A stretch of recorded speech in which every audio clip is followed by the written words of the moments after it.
Hello guys, ये है रिद्धिमा और ईशा का थर्ड पार्ट। अभी तक की स्टोरी में हमने देखा था कि रिद्धिमा का जो एक बिजनेस पार्टनर था वो रेडी नहीं था उनके साथ काम करने के लिए, क्योंकि उसको लग रहा था कि उसके पैसे डूब जाएंगे। रिद्धिमा ने उसे बहुत समझाने का ट्राई करा पर वो नहीं समझ रहा था। इवन वो रिद्धिमा से फेवर्स मांग रहा था, favours like sexual favours. Riddhima ने बोला ठीक है बैठो, तुम्हें मैं देती हूँ फेवर्स। रिद्धिमा ने अपने पॉकेट से एक गन निकाली और उसके मुंह में रख दी। उसने बोला तुम्हें फेवर्स चाहिए ना, इतना काफी है कि और फेवर्स दूं।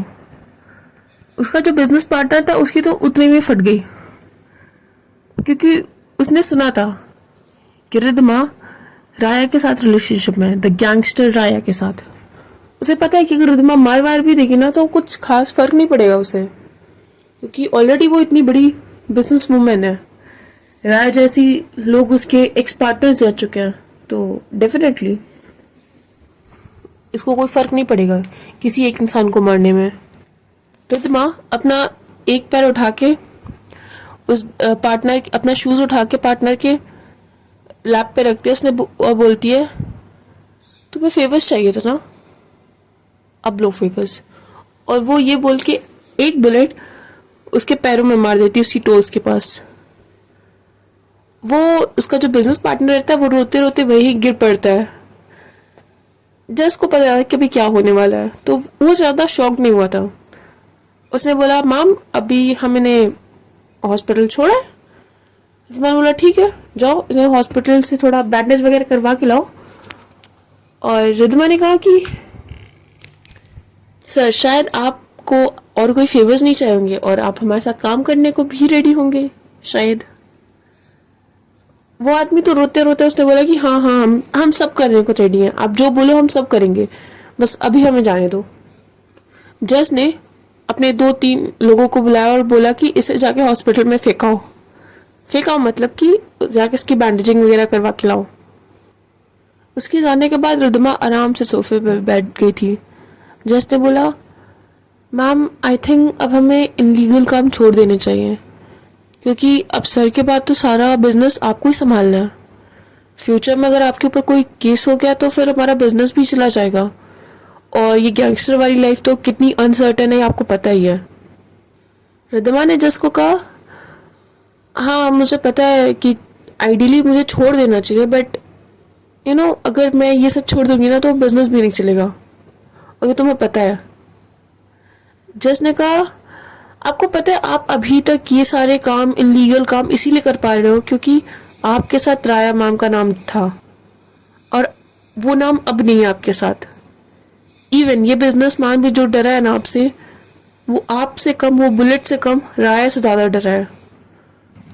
रिद्धिमा ने जस के पास आके बोला क्यों तुम्हें लगता है कि मैं राया के बिना कुछ नहीं हूं। जस ने कहा नहीं नहीं ऐसा नहीं है, पर आप केवल ये इनलीगल काम नहीं करते हो ना, आप उसके अलावा भी बहुत चीजें करते हो और आपको उन चीजों में ज्यादा फोकस करना चाहिए। रिद्धिमा ने कहा तुम्हें पता है ना कि हमारा जो वेपन बिजनेस है वो आर्मी पे भी जाता है, आर्मी के सेंटर्स पे भी जाता है, इवन गैंगस्टर्स भी उसे खरीदते हैं, और ज्यादातर गैंगस्टर्स ही खरीदते हैं हमारे वेपन्स। और अगर मैं ये सब छोड़ दूंगी ना तो हमारा बिजनेस खत्म हो जाएगा। अभी तक जैसे हमने स्टोरी में देखा हुआ है कि रिद्धिमा वेपन्स का बिजनेस करती है, रिद्धिमा गन्स मैन्युफैक्चर करवाती है, उसको बनवाती है अपने फैक्ट्रीज में, और पूरे इंडिया की सबसे बड़ी गन मैन्युफैक्चरिंग कंपनी है रिद्धिमा की। पूरे इंडिया में आर्मी के भी वेपन्स रिद्धिमा की कंपनी बनाती है, एंड गैंगस्टर्स के वेपन भी रिद्धिमा की कंपनी बनाती है। और यही रीजन है कि रिद्धिमा को ना चाहते हुए भी उन इनलीगल एक्टिविटीज में इन्वॉल्व होना पड़ता है, क्योंकि उसे पता है कि उसे डील करना है इन्हीं गैंगस्टर लोगों के साथ। जस ने बोला कि मैम हमारा कल सुबह मीटिंग है और हमारी मीटिंग लीडर के साथ है, आपको पता है कि वहां पे थोड़ा इशू हो सकता है। और मैं आप लोगों को थोड़ा कॉन्टेक्स्ट लेके बता देती हूँ कि ये जो लीडर है ये राया के फादर है, और उनको भी रिद्धिमा और राय के रिलेशन के बारे में पता है, और ये भी पता है कि वो अब दोनों साथ में नहीं है। और वहां उस मीटिंग में राया भी होगी। तो अब हमें राया का फर्स्ट लुक दिखने वाला है। और आज और कल सुबह उसको इशिता के साथ भी मीटिंग करनी है। इशिता अपना सारा काम वाइंड अप करके वो रेडी हो गई, वो सोने के लिए रेडी हो गई थी। अगले दिन जब रिद्धिमा सुबह उठती है तो सबसे पहले वो इशिता को उसने टेक्स्ट करा एक कैफे का नाम कि इस कैफे में हम मिलेंगे, और उसका उसी दिन मीटिंग था राया और लीडर के साथ। रिद्धिमा रेडी हो गई थी मीटिंग के लिए, और वो ऐसी जगह जा रही थी जहाँ पे बिना बॉडीगार्ड्स के जाना बिल्कुल सेफ नहीं है। उसके साथ 2-3 गाड़ियां, बॉडीगार्ड्स, वो खुद, उसके खुद के पास 2-3 गन्स थी, और वो पूरा अपनी सेफ्टी के साथ जा रही थी। एंड जस के पास भी गन्स, बुलेट्स, सब कुछ एकदम था कि अगर कुछ भी अटैक वगैरह होता है तो वो लोग सेफली घर पहुंच सके। आज रिद्धिमा बहुत ही हैंडसम लग रही थी, बहुत ही लाइक डैशिंग सी लग रही थी। लंबी हाइट, एक लंबी हाइट, शॉर्ट हेयर्स और blue eyes, deadliest combination. Riddhima को आज इतनी जल्दी थी कि उसने ब्रेकफास्ट भी नहीं किया और जस को भी नहीं करने दिया, क्योंकि मीटिंग बहुत ही जल्दी थी सुबह, और उसको मीटिंग के जस्ट बाद इशिता से भी मिलना था केस से रिलेटेड डिटेल्स के लिए। रिद्धिमा और जस और उनके सारे बॉडीगार्ड्स तुरंत कार में बैठ के उन लोग ने जहाँ मीटिंग एरिया था, जहाँ पे उनको मीटिंग करनी थी, वहाँ के लिए निकल गए। वो कोई होटल, कोई रेस्टोरेंट या कोई कैफे नहीं था, वो लीडर का अड्डा था, या फिर लीडर का जो हेडक्वार्टर्स कह सकते हैं, एग्जैक्टली वो वही था। वहाँ पे बहुत सारे बॉडीगार्ड्स, बहुत सारे शूटर्स, गन्स, बहुत सारे लोग, बहुत बड़े बड़े गुंडे, बदमाश, लीडर, गैंगस्टर, पता नहीं क्या क्या कौन कौन था। पर हाँ, ये तो कह सकते हैं कि अगर यहाँ पे पुलिस की रेड पड़ जाए तो इंडिया का आधा ब्लैक मनी लोगों के गवर्नमेंट के पास आ जाएगा, और आधा जो क्राइम है ना खत्म हो जाएगा। यहाँ पे इतने सारे लोग थे रिद्धिमा, और वहाँ पे और भी वेपन डीलर्स थे रिद्धिमा के अलावा भी, सॉरी, वेपन मैन्युफैक्चरर, वो भी वहाँ पे थे, क्योंकि उन्हें चाहिए था कि वो जो वेपन्स का, वो चाहते थे कि वेपन्स की डीलिंग अब लीडर उनके साथ करे, ना कि रिद्धिमा के साथ। बट ये मुश्किल था। रिद्धिमा के फादर भी वेपन डीलिंग करते थे लीडर के साथ, इसलिए ज्यादा चांसेस थे कि रिद्धिमा को ही ये डील मिलेगा।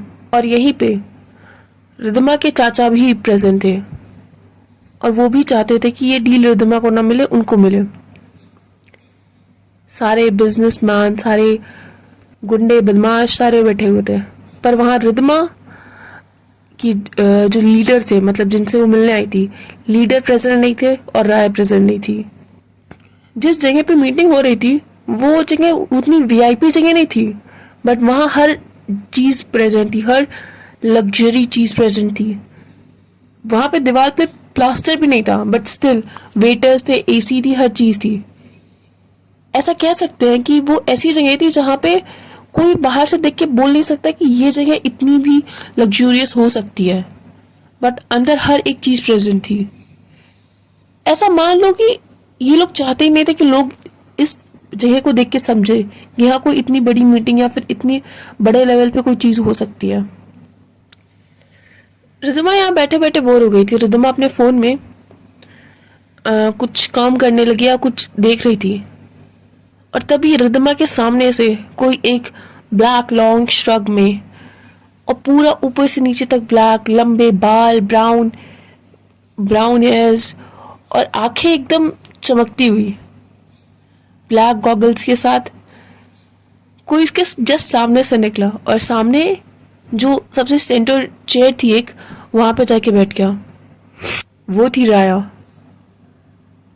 राया देखने में तो बहुत सुंदर थी, वो किसी मॉडल से कम नहीं थी, और उसकी हाइट माशाल्लाह, इतनी अच्छी हाइट तो शायद लड़कों को भी नहीं मिलती।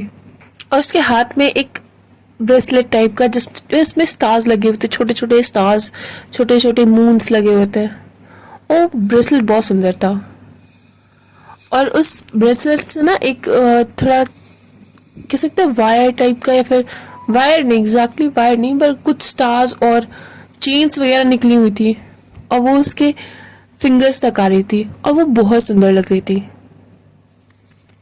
रिद्धिमा राय को देखा तो, पर उसकी नजर ना बस वो ब्रेसलेट पे जाके अटक गई थी। वो बहुत सुंदर था। वो राया को भी उसने देखा, राया की भी जो ब्यूटी थी उसको की तारीफ करी, पर अपने मन में ही। बट वो जो ब्रेसलेट था ना, वो तो बस रिद्धिमा की आंखें वहां अटक गई थी। राया के वहां उसके चेयर के पास पहुंचते ही वहां पे सारे लोग खड़े हो गए थे। सारे उसको झुक के उसको रिस्पेक्ट दे रहे थे, बस रिद्धिमा नहीं कर रही थी। राय ने रिद्धिमा को कुछ बोला भी नहीं, पर हाँ उसने देखा कि रिद्धिमा झुक के उसको वो जो रिस्पेक्ट देने वाला होता है ना तरीका, उस चीज को उसने फॉलो नहीं करा जैसे सब कर रहे थे। पर राया ने कुछ नहीं बोला। राया वहां बैठ गई। राया ने बोला आप लोग को थोड़ा वेट और करना पड़ेगा, क्योंकि अभी लीडर कुछ मिनट में आएंगे, और तब तक आप अपना जो भी पिच है आप कर सकते हैं अपनी पिच, अगर आप में से किसी और को चाहिए होगा ये डील। तो धीरे धीरे करके हर एक बिजनेसमैन ने अपने आप को पिच करना स्टार्ट करा कि वो उनके वेपन्स ऐसे हैं, उनके वेपन्स वैसे हैं, वो इस प्राइस पे देंगे, इस रेंज में रहेगा, वगैरह वगैरह, लाभ लाभ लाभ लाभ, सब अपना प्रेजेंटेशन दे रहे थे। फिर उनके चाचा की बारी आई। उनके चाचा को पता था कि राया के सामने ये सब बोलने का कोई फायदा नहीं है, क्योंकि राय तो रिद्धिमा को ही देने वाली है। बट अब उन्हें लग रहा था कि अब शायद उनका चांस है, क्योंकि अब रिद्धिमा और राया साथ में नहीं है, और उनको लग रहा था कि शायद राया रिद्धिमा से नफरत करने लगी होगी। तो उनके दिमाग में ना ये चीज बैठ गई थी कि अगर वो रिद्धिमा की बुराई करेंगे तो शायद राया उनसे इम्प्रेस होकर उनको ये डील दे देगी। उनके चाचा अपने प्रोडक्ट की तारीफ कम, रिद्धिमा के प्रोडक्ट की बुराई ज्यादा कर रहे थे, उनके रेंज की, उनके वेपन्स की। ओवरऑल वो अपने आप को अच्छा नहीं दिखा रहे थे, वो रिद्धिमा के प्रोडक्ट को बुरा दिखा रहे थे। राया वो सब कुछ सुन रही थी। राय के फेस पे कोई एक्सप्रेशन नहीं था। इवन पूरे मीटिंग में जब से स्टार्ट हुई है मीटिंग, तब से उसके फेस पे कोई एक्सप्रेशन नहीं था। पर उसके चाचा को रुकना पड़ा, क्योंकि उसी टाइम वहां पे लीडर की एंट्री हो गई। लीडर सबके सामने से होके एक चेयर जो सबसे ऊपर रखी हुई थी, ऐसा कह सकते थोड़ा रेस्ड प्लेटफॉर्म था, वहां पे एक चेयर रखी हुई थी जो राया की चेयर से भी थोड़ी ऊंची थी। वहां पे जाके उसके वहां वो जो लीडर थे वो वहां जाके बैठ गए। अब ये ना थोड़ा लीडर के बारे में बता देता है। ये लीडर जो है ये बहुत ज्यादा पावरफुल है। यहाँ इनके देश की पॉलिटिक्स, सब कुछ, पॉलिटिक्स, बिजनेस, सब कुछ इनके ही परमिशन से चलता है। पर ये लीडर ना बोलते कम है, ज्यादा बोलते नहीं है। इसी वजह से राया ही सब कुछ इनका करती है। राया ही ज्यादातर मीटिंग्स में प्रेजेंट रहती है, क्योंकि कुछ साल पहले इनका एक एक्सीडेंट में इनके फेस पे चोट लग गई थी, जिसकी वजह से इन्हें बोलने में दिक्कत होती है। ये हर मीटिंग में प्रेजेंट तो रहते हैं, पर राया इनका मीटिंग्स में इनकी तरफ से बोलना, इनकी तरफ से क्वेश्चन रेज करना, सब कुछ राया करती है। पर स्टिल ये बोल नहीं सकते, बट स्टिल इनका खौफ इतना है कि अगर किसी को नजरें दिखा देना तो उसकी वहीं फट जाती है। लीडर के वहां एंटर करने के बाद सब ने वापस से खड़े होकर उनको झुक के, जैसे वो रिस्पेक्ट उन्होंने राय को दी थी वैसी रिस्पेक्ट वो लीडर को भी देते हैं। और फिर लीडर सबको हाथों से अपने बैठने का इशारा करते हैं, सब बैठते हैं, और वो फिर से इशारा करते हैं कि वापस कंटिन्यू करने के लिए ये मीटिंग। जो रिद्धिमा के चाचा थे ना, वो वापस से वही करना स्टार्ट करते हैं, अपने प्रोडक्ट की तारीफ कम, दूसरे के प्रोडक्ट की बुराई ज्यादा, स्पेशली रिद्धिमा के प्रोडक्ट की। राय सब सुन रही थी। जब उसके चाचा ने बोलना बंद कर दिया, राय ने उनको बैठने के लिए कह दिया। उनके चाचा को लगा नहीं था कि इतनी आसानी से वो सुन लेगी और इतनी आसानी से बैठने के लिए कह देगी उनको। उसे लगा था कि शायद शायद राया उनकी बातों को थोड़ा अग्री करेगी, शायद वो और कुछ उसमें ऐड करेगी, बट राया के फेस पे कोई रिएक्शन नहीं था। वो तो एकदम एक्सप्रेशन लेस थी मीटिंग के स्टार्टिंग से ही। वो देख सब कुछ रही थी, सुन सब कुछ रही थी, बट स्टिल वो रिएक्ट नहीं कर रही थी। सबकी प्रेजेंटेशन हो, सबने अपने प्रोडक्ट्स प्रेजेंट करे, सबने अपने प्रोडक्ट की तारीफ करी, कुछ ने दूसरे के प्रोडक्ट की बुराई करी, बट सबने कुछ ना कुछ बोला। अब रिद्धिमा की बारी थी। रिद्धिमा को सबसे लास्ट में अपने प्रोडक्ट के बारे में बोलना था, क्योंकि लास्ट टाइम भी डील उसी को ही मिली थी और सबको पता है कि थोड़ा बहुत एडवांटेज तो उसको इस चीज़ का मिलेगा ही, क्योंकि कई साल से वही प्रोडक्ट दे रही है गैंग को। रिद्धिमा अपने काम में बहुत अच्छी है। रिद्धिमा ने अपने आप को पिच करा, अपने प्रोडक्ट्स को पिच करा, उसने हर एक वे में अपने प्रोडक्ट्स की तारीफ करी और जो भी वो बोल रही थी ना वो बहुत ही वैलिड था। इवन वहाँ पे जो बाकी बिजनेसमैन थे वो भी उसकी बातों से काफ़ी इम्प्रेस थे। उनको भी यकीन हो गया था कि अब ये डील तो उसी को ही मिलेगी। राया रिद्धिमा को बहुत ध्यान से देख रही थी। अभी तक जितने लोग ने भी अपनी प्रोडक्ट को दिखाया था, अपने प्रोडक्ट के बारे में बताया था, राया ने इतने ध्यान से किसी को नहीं देखा था। वो बातें सुन रही थी पर इतने ध्यान से नहीं। राया रिद्धिमा की बातों को बहुत ध्यान से सुन रही थी, बहुत प्यार से। अभी तक इस पूरे टाइम राया के फेस पे कोई भी स्माइल या फिर कोई भी एक्सप्रेशन नहीं आता, बट जब रिद्धिमा बोल रही थी ना तो उसके फेस पे एक छोटी सी स्माइल थी, बहुत ही छोटी सी, जिसको नोटिस करने के लिए ना उसे बहुत ध्यान से देखना पड़ेगा। रिद्धिमा और राया दोनों का एक बहुत अच्छा आई कांटेक्ट था। रिद्धिमा भी उसके आंखों में आंखें डाल के बता रही थी और राया भी उसकी आंखों में आंखें डाल के सुन रही थी। जैसे रिद्धिमा का हो गया, राया ने बोला कि हमें कुछ टाइम चाहिए, कुछ टाइम बाद हम बताएंगे कि हमें ये डील किसे देनी है और तब तक आप यहाँ पे एंजॉय कर सकते हैं। आप लोग खाना खा के जाइएगा, सब कुछ यहाँ पे ऑलरेडी है। आप वहाँ पे आपको अगर ब्रेकफास्ट वगैरह करना हो तो वहाँ पे है सारा अरेंजमेंट्स सारे। राया वहाँ से उठ के चली जाती है। राया अपने राया एक बंदे को बुलाती है और उसको बोलती है कि ये जो डील है ये रिद्धिमा को मिलेगी, जो मैंने तुम्हें डॉक्यूमेंट्स दिए थे वो प्रिंट करा के लाओ, उसमें नाम रिद्धिमा का होना चाहिए। उस बंदे को नहीं लग रहा था कि ये डील रिद्धिमा को मिलेगी, क्योंकि उसे लग रहा था कि इन लोग का ब्रेकअप हुआ है तो शायद खुन्नस खा के ये राया उसे डील ना दे। बट वो खुश था कि एटलीस्ट वो अपनी पर्सनल लाइफ को दूर रख रही है अपनी प्रोफेशनल लाइफ से। राया वहां से, उसके फेस पे कोई एक्सप्रेशन नहीं था, एज आई टोल्ड कि वो बहुत ही एक्सप्रेशनलेस फेस है उसका। बस उसको एक बार स्माइल करते हुए, हल्का सा स्माइल करते हुए देखा था जब रिद्धिमा अपनी प्रेजेंटेशन दे रही थी। राया वहां से वॉशरूम की तरफ जाने लगी। वॉशरूम लॉक करने के बाद राया अपना फेस मिरर पे देख रही थी और अपना फेस देखते देखते उसकी आंखों में आंसू आ गए। वो आंसू उसकी चीख से होते हुए उसके कपड़ों पे गिर रहे थे। राया को कुछ फ्लैशबैक याद आने लगे। उसे एक फ्लैशबैक याद आ रहा था जब राया और रिद्धिमा कार में बैठ के एक दूसरे की हाथ पकड़ के एक दूसरे की आंखों में देख के बात कर रहे थे। और उस टाइम रिद्धिमा ने उसे कहा था, राया I love you and trust me, मैं तुम्हें कभी नहीं छोड़ूंगी, तुम मेरी जान हो बेबी, यू नो तुम इतनी क्यूट कैसे हो, इतनी सुंदर, तुम्हारी आंखें इतनी प्यारी हैं, बस मन करता है कि देखती ही रहो। राया को ये सब देख के ना बहुत रोना सा आ रहा था। राया अपना फेस वॉश करके अपने फेस पे एकदम पानी के छिटके मार रही थी। अपना फेस वॉश करके अपनी हैंकी से पोंछ के अपना जो हुलिया था ना थोड़ा सही करके वो वापस भाग गई। उसके फेस पे कोई एक्सप्रेशन नहीं था।